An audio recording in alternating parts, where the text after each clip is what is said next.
Kinakabahan ako, natatakot ako, gusto kong tumakbo pero hawak niya ang kamay ko. Iba't ibang babae, iba't ibang conversations. Rocky's Secret Files. Your story they never knew existed. Tinuruan niya ako kung paano maging isang mahusay na kabit. Yung puso ko parang sinasaksak sa sobrang sakit. Rocky's Secret Files. Secret Files. With Titan Jello. Rocky's Secret Files. Rocky's Secret Files. Secret Files.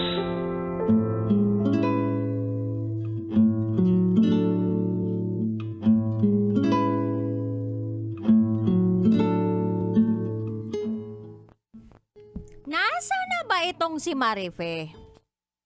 Yun nga eh. Labas mo na si Marife. Yung totoo, anong nakaraan yun ni Marife? Ano ko muna, pinag-check-in ko muna siya ngayon. Pangalan to ng nanay ng ex ko, Maripe. Wala Talaga? talaga magawang mabuti. Uy, baka nakikinig yung nanay ng ex mo. Siniraan mo na Parang sa nagkamali radyo. ako ng banat. O sige, erase. Minsan naman talaga may tinatawag tayong character development. Oo. And meron tayong tinatawag na bugso ng damdamin. Oo nga, pero totoo naman talaga, masama talaga ugali niya. Shoutout sa'yo, Maripe! Okay, hindi na pala babawiin yun ni Titan Third Jello. floor na sana bahay niyo, Maripe! Kaso, hindi mo ako pinagtanggol, Maripe! Sumikat-sikat si Titan Jello or si Lil Vinci, diba? Tsaka kayo habol-habol. Minaliit mo ako, Maripe! Maripe talaga, oh. Kasalanan ni Marife. Pero hindi rin kasalanan lang ni Marife. May sala dito yung live-in partner ni Gloria. Nakakagigil yung ganun. Kami naman mga babae, ang gusto lang naman namin, kapag may sinasabi kami sa partner namin, pakikinggan kami, ibabalidate yung feelings namin at mauunawaan kami sa paraang gusto namin maunawaan. Tama. I agree. At kung meron kayong dapat iparamdam sa amin bilang partner namin, yun ay dapat magkakampi tayo. Hindi nyo kami kalaban. Kayo lang. Kaya lang kasi ang nangyari dito sa ating sender, dude, imbis na unawain siya nung partner niya, nung nagko-confide siya na ginagawa na siya ng storya ng mga tao sa paligid niya, Tama. sa mga kapitbahay nila, imbis na siya ang ipagtanggol, bakit? Sino ba yan? Ano bang ginawa niyan? Sige nga, titingnan ko nga. Sige, kung sakali man, ako makakalaban nila. Kung ganun yung naging response ng live-in partner ni Gloria, feeling ko iba ang magiging narrative dito. Tama. Kaso nga lang, may nakaraan kasi, di ba? Yung partner ni Gloria at si Maripe, di ba? Isa pa yun. Malaking factor yun eh. Bakit hindi nasabi nung live-in partner yung nakaraan nila ni Marife? Yun ang mali. Ano kayang tinatago nung live-in partner ni Gloria? Baka may gusto pa siya kay Maripe. Hindi pa siya makamove on. Tapos ginagamit niya lang si Gloria, Yes. panakip butas, Panakit butas. para makita ni Marife na, eto meron akong bago. Tama. Hanggang sa si Marife na mismo ang gumawa ng paraan para magkahiwalay sila ni Gloria. Pwede.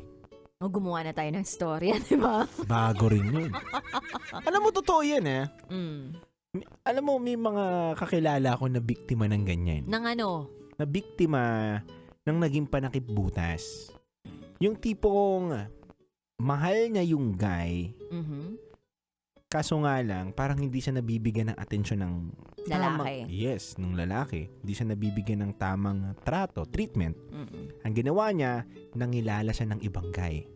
Ngayon, yung nagsiselos na itong guy na to,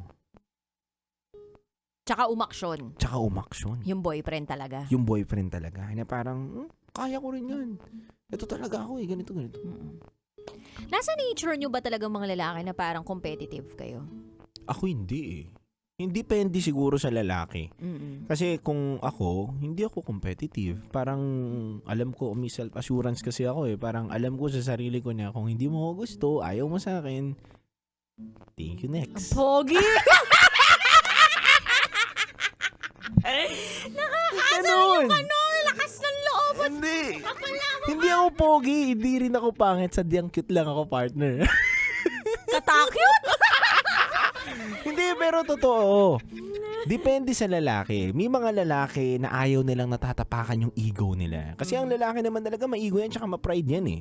Siyempre, paninindigan nila yung pagiging manly nila, di ba? Ang mahirap doon, kapag masyadong competitive kasi yung lalaki, minsan yun ang kumakain sa sarili nila. Hindi na nila alam yung tamang nagiging desisyon nila. Imbis na maging kalmado sila, nakakapag-isip sila ng tama, mas nananaig yung ego at pride kapag masyado kang competitive. Kasi ayaw mo matatalo eh. Ayaw mong maungusan ka. Ayaw mo na may taong mauuna sa'yo o makaka-overtake sa'yo. Pero kung katulad mo ako,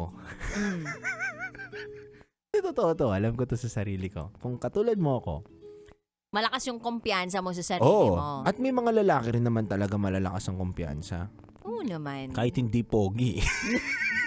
Kapal gumawa ng mali, no? Ang kakapal lang ng mukha namin. Ganun. Pero pag iniisip ko naman, itong live-in partner ng sender natin na si Gloria, ang nararamdaman ko towards him ay tama. Hindi pa siya tapos doon sa nakaraan nila ni Marife. Yes. Kasi kung tunay at tapat kang nagmamahal sa isang tao, ba't di mo nilatag lahat ng baraha mo? Bakit hindi mo sinabi na, nga pala may ex ako na kapitbahay ko Bakit walang kaalam-alam si Gloria tungkol kay Marife? Nito pa lang niya nalaman. Tama. Doon sa tindahan. Kaya ako, ang suggestion ko dito kay Gloria, mag-usap sila ng masinsinan ng live-in partner niya. Tapatin niya at humingi ka ng tapat at totoong sagot mula sa partner mo. Kasi kung hindi niya gagawin yun, baka magsasayang na lang siya ng oras. Kasi baka mamaya inaantay lang talaga nito ng live-in partner ni Gloria na pumasok si Marife ulit sa buhay nila eh. Alam mo yun, yung tipong pag nakita na ni Marife na hindi pala talaga siya tuluyan pang nakaka-move on dito kay live-in partner ni Gloria, di magkakaroon sila ng happy ending. Tama. Tapos, meron kasing way yung ibang tao Hindi ko nilalahat pero may ibang way yung tao para pagselosin yung talagang mahal nila eh. Tama. Diba? May ganun eh. May ganun talaga. May ganung mga tao. Especially if you guys are, kung kayo ay nasa loob ng iisang barangay o ng isang baryo o ng isang community. Diba? Ang daling makita yan eh. Si ganito ganyan. Si Aling Bebang, si Aling ganito ganyan. Kasama si ganito. So, kakalat at kakalat yung balita. At bakit itinira, diba, nitong live-in partner ni Gloria, si Gloria dun sa bahay niya mismo, pwede naman silang magrenta sa ibang lugar. Tama. Ewan ko, baka talagang bahay naman ni live-in partner ito at mas practical na dun sila tumira. Agree? Kaya lang, yun nga ang butas dito is that hindi niya pinagtapat yung tunay na nakaraan ng buhay niya as a person who loves etong si Gloria. Kaya, yun yung masakit para kay Gloria na una, inilihim mo na sa akin yun, tapos pinagtatanggol mo pa itong si Marife. So, ang pinagtatanggol mo talaga at iniingatan mong damdamin ay hindi yung akin na partner mo. Ang iniingatan mong damdamin o feelings ay yung kay Marife. Tama. Bilang isang lalaki, ang dali naman sigurong sabihin yung tipong ganito, no? Ewan ko bilang, eto lang naisip ko. Sige, pag may narinig pa akong isang magsabi dyan sa paligid mo, ako makakalaban nila. Di ba yung parang maninindigan ka dun sa Dapat. partner mo? Dapat. Kasi ang magkakampi dapat kayo eh. Kayo eh. Itinira ka nga dyan eh, di ba? Kumbaga, ikaw, nasa ibang lugar ka eh. The moment na sinabi sa'yo na, dito ka na lang. Diba? It's an effort. Kumbaga, umeffort ka para bitiwan kung ano man yung komportableng buhay na meron ka sa labas para sumama dito sa live-in partner mo. Tama. Nag-adjust ka. Tama. At siya wala naman siya pinag-adjustan eh. Dumating ka sa buhay niya, okay, konting pag-a-adjust, pero nandun pa rin siya sa space niya, Tama. nandun pa rin siya sa kapitbahayan niya, walang nagbago, pero ikaw, may nagbago sa buhay mo kasi gumalaw ka na according doon sa desisyon na ginawa niya para sa inyo. Tapos ngayon, malalaman mo na meron palang ganong hindi nasabi o nililihim sa yung partner mo. So, it's very unfair. At ang pinakamagandang mangyari, magtapatan kayong dalawa ng partner mo at malaman mo mula sa bibig niya kung naka-move on na siya o hindi. At kung sinabi niya na naka-move on na siya, pwedeng pikein niya yun eh. Tama. Pero hindi kailanman magsisinungaling ang galaw ng isang lalaki. Tama. Pwedeng Magsinungaling siya gamit ang mga salita, pero ang galaw niya at may papadama sa'yo kahit kailan hindi yun magsisinungaling. I agree.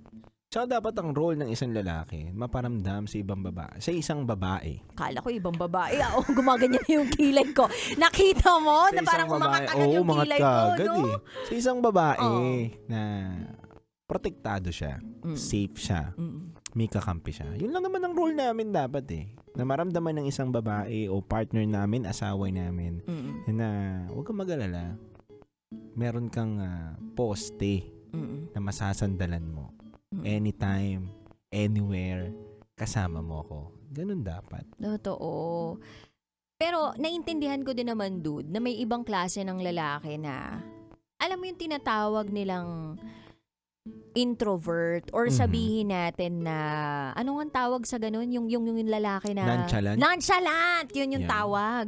May mga sinasabi silang lalaki na nonchalant. Yung tipong nagsasabi ka ng feelings mo, as in emotional ka na bilang isang babae, pero yung response niya lang sa'yo, okay. Ganun lang. Wala kang makukuhang kahit anong klaseng komento na ikagaganda ng pakiramdam mo. Kasi ganun silang klase ng tao. Meron. Kalmado sila. Meron talaga. May ganun. Kaya lang kasi dito, hindi ka pwede maging kalmado. Bakit? May nalaman kang inilihim sa iyo eh. Tama.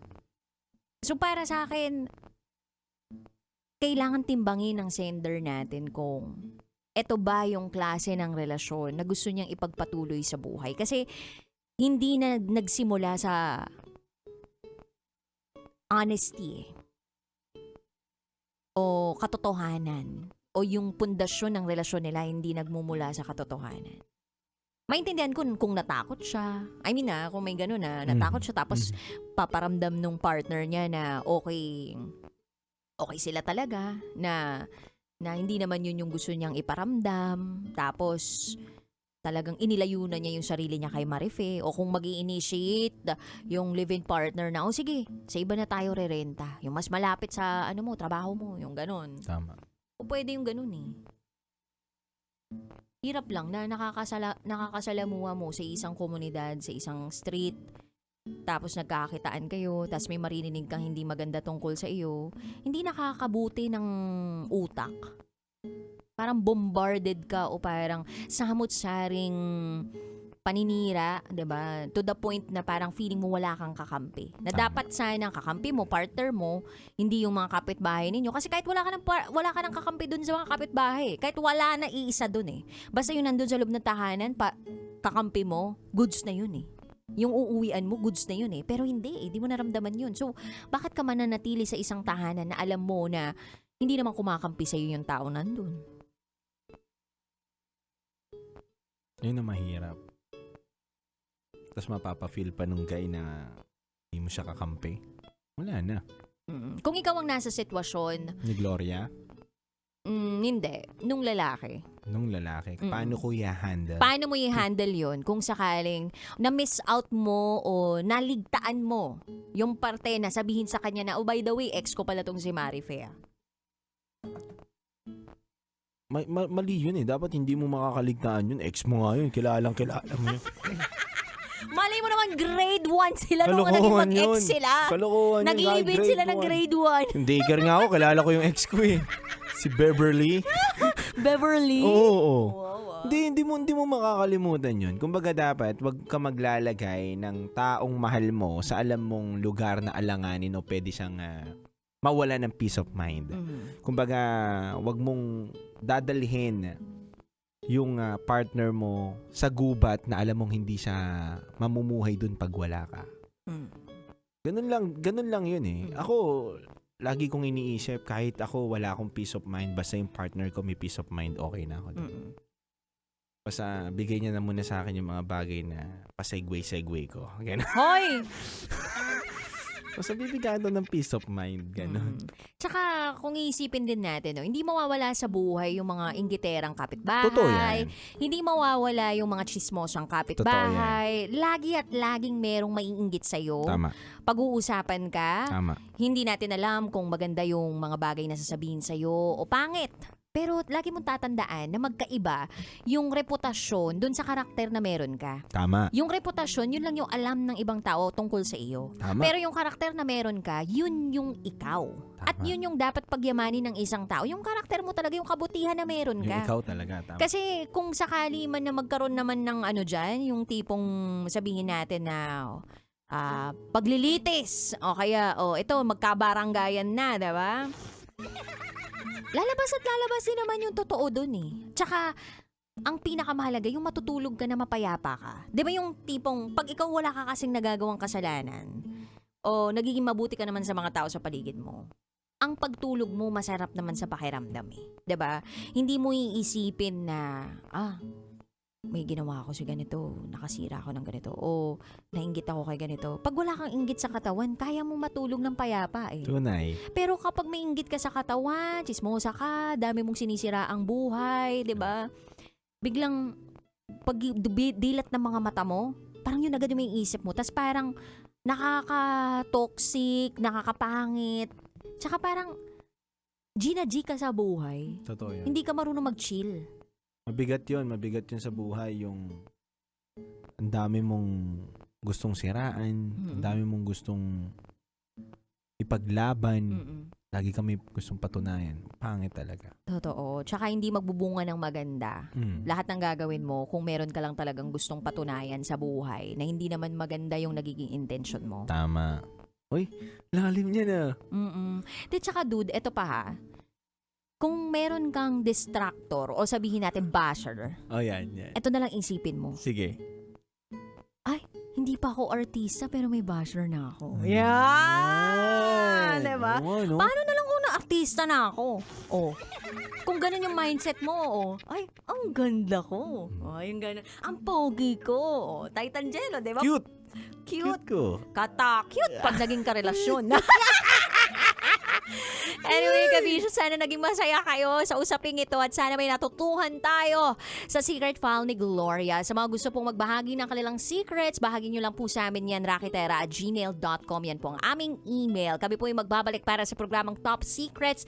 Kasama pa rin ang Basa Princess DJ Rakitera. At kasama nyo rin po ang titindig sa mga pinaglalaban ninyo, DJ Titan Jello. At kayo yung nakatutok sa 90.7 Love Radio. Kailan pa bang memorize yan? Basic. This is Gloria's Secret File. Metro's number one, Love Radio. Basic!